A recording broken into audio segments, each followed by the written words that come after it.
Hello friends, कैसे हैं आप सब। I hope all you are fine.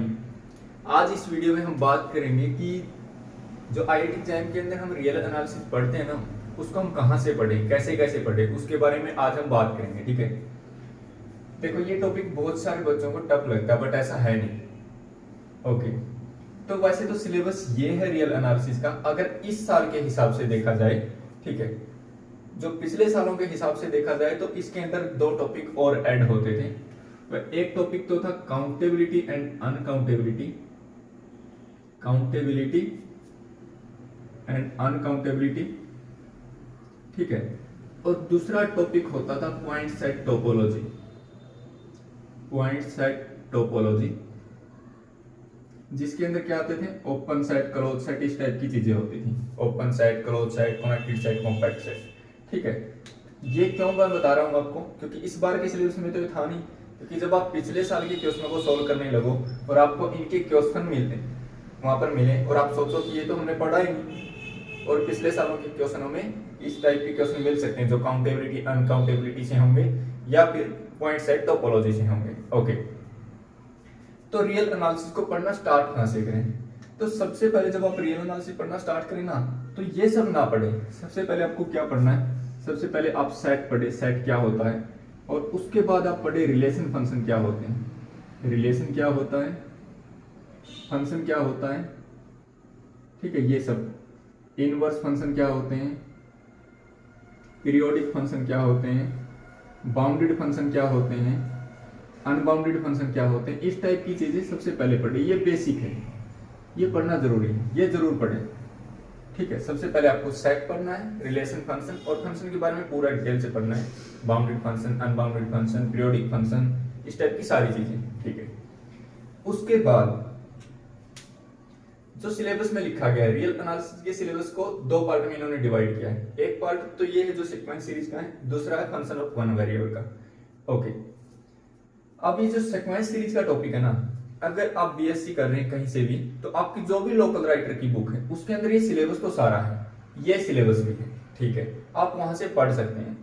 अब ये जो पावर सीरीज का क्वेश्चन है, ये क्वेश्चन बहुत आसान आता है कि पावर सीरीज आपको दी होगी, उसका पूछेगा रेडियस ऑफ कन्वर्जेंस क्या है, इंटरवल ऑफ कन्वर्जेंस क्या है, इस टाइप की चीजें पूछेगा।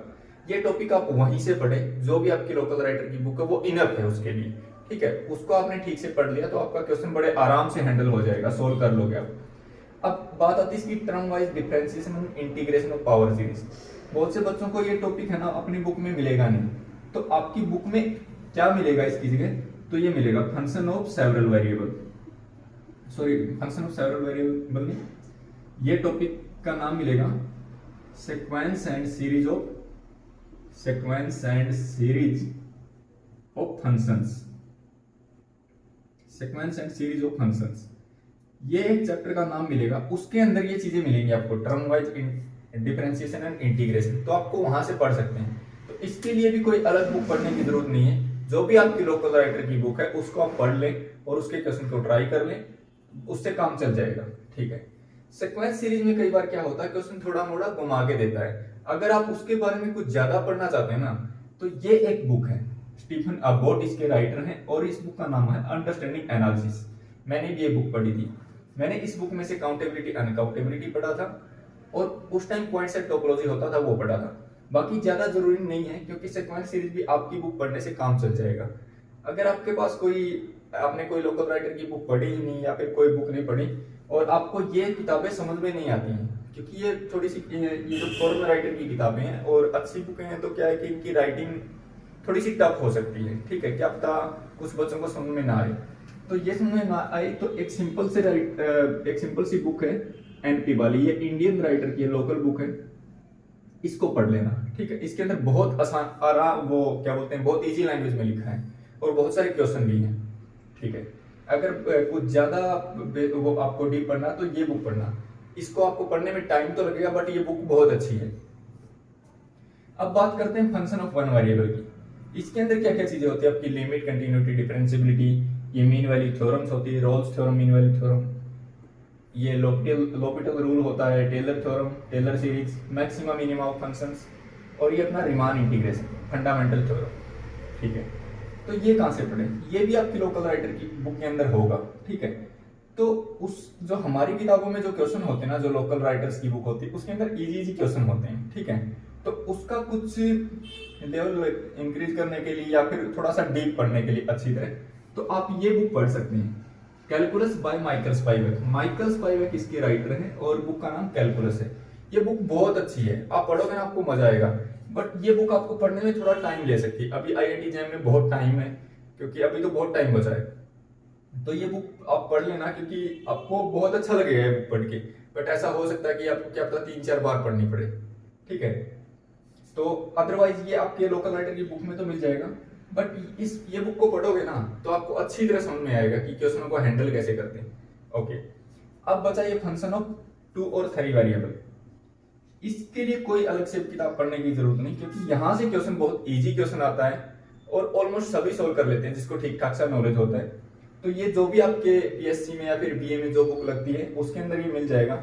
इसमें क्या होता है, 2 और 3 वेरिएबल की लिमिट, कंटिन्यूटी, डिफरेंशिएबिलिटी होती है, मैक्सिमा मिनिमा होता है और पार्शियल डेरिवेटिव वगैरह होता है। जहाँ से क्वेश्चन सिंपल आता है, तो ये इसके लिए कोई अलग से किताब ना पढ़े। इसके लिए जो भी आपकी बीए या बीएससी की जो बुक है उससे पढ़ लें, ठीक है। ये सब रियल एनालिसिस का था। यहाँ से क्वेश्चन बहुत इजी आएगा। पावर सीरीज का क्वेश्चन भी आसान आता है। पावर सीरीज में 2 ही फार्मूले होते हैं, उससे क्वेश्चन सोल्व हो ही जाता है ऑलमोस्ट।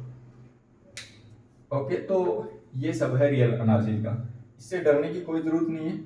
हाँ, ऐसा हो कि आपको ये दोनों बुकें टफ लगे तो भी डरने की जरूरत नहीं। जो भी आपकी बीएससी की बुक हो उसको पढ़ना, बट एक काम जरूर करना, आपको बुक चाहे कोई भी पढ़ो, जो पिछले सालों के क्वेश्चन आए हैं ना, सारे क्वेश्चन पेपर को डाउनलोड कर लेना और उन क्वेश्चन को सोल्व करके जरूर देखना। ऐसा मत करना कि किताबें पढ़ते रह जाओ और फिर आपसे क्वेश्चन सोल्व ना हो, वो काम खराब हो जाएगा। क्वेश्चन आपको जरूर सोल्व करने, कौन से क्वेश्चन जो पिछले सालों में आए हैं, उसी से आपको पता चलेगा किस टाइप का क्वेश्चन पूछता है, उस क्वेश्चन को कैसे सोल्व किया जा सकता है, ठीक है, और वो भी कम टाइम में। ओके, और ये बुकें आपको इंटरनेट पर फ्री में अवेलेबल हो जाएंगी। आप गूगल पर भी इनका नाम सर्च करोगे ना, आपको पीडीएफ बड़े आराम से मिल जाएगी इसको। तो इसके ऊपर पैसे लगाने की कोई जरूरत नहीं है, आप डाउनलोड करके पढ़ सकते हैं बड़े आराम से, ठीक है। तो रियल एनालिसिस में यही है। ओके, अब आप स्टार्ट कहां से करें पढ़ना। वैसे तो ये टॉपिक थोड़ा सा टफ पड़ता है, जैसे कि लीनियर अलजेब्रा, डिफरेंशियल इक्वेशन और ग्रुप थ्योरी को देखा जाए, क्योंकि वहां से सीधे सीधे क्वेश्चन बन जाते हैं और वो टॉपिक है भी थोड़े आसान, ठीक है। बट मेरे हिसाब से ये सबसे पहले पढ़ना चाहिए। पता क्यों? अगर आप सीधा डिफरेंशियल इक्वेशन पढ़ने लगे और वहां पर सॉल्यूशन की बात करता है कि सॉल्यूशन पीरियोडिक है या पीरियोडिक है, और आपने ये सब पढ़ा नहीं है, पीरियोडिक के बारे में नहीं पता है, तो आपको थोड़ा दिक्कत हो सकता है। अदरवाइज पढ़ उसको भी सकते हैं स्टार्टिंग में, बट कोशिश करना कि यहाँ से स्टार्ट करना, पहले ये टॉपिक कवर करना, ठीक है। वो तो बाद में भी हो जाएंगे, वो टॉपिक थोड़ा आसान पढ़ते हैं। ओके, और आपकी किसी भी टाइप की आईआईटी जैम से रिलेटेड कोई भी क्वेश्चन हो, आप कमेंट सेक्शन में पूछ सकते हैं, हम कोशिश करेंगे आपके क्वेश्चन का जवाब देने की।